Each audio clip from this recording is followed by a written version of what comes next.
سلام دوستان، من سمیرا مجدپور هستم. امروز اومدم بهتون آموزش لیفت شقیقه رو با تور لیفتینگ بهتون بدم. وسایلی که شما الان لازم دارید یک تور لیفتینگ هستش، مارک گریماس هست و چسب مخصوصش هست که مارک بنای هست که خیلی چسب خوبی هست و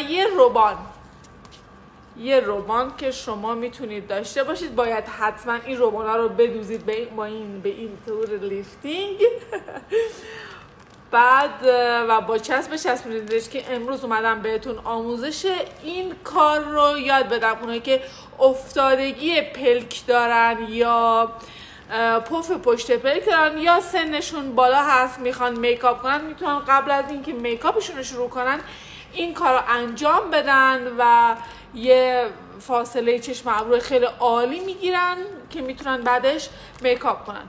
لطفا کانال من رو سابسکرایب کنید و من رو دنبال کنید.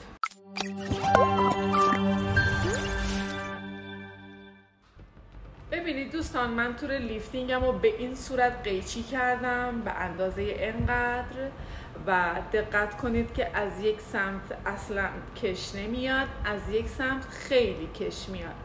شما باید این تور رو به این صورت قیچی کنید آماده و یک روبان که من از قبل بهتون نشون دادم به این قسمت بدوزید، یعنی به جایی که خیلی کش نمیاد به این شکل دوخته بشه و باید 2 تا آماده کنید که ما با چسبی که اینجا میزنیم به اینجا یا اینجا بچسبونیم و بتونیم کار لیفتمون رو انجام بدیم.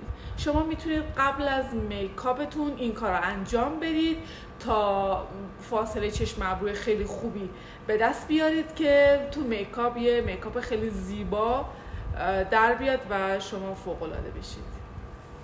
با من باشید.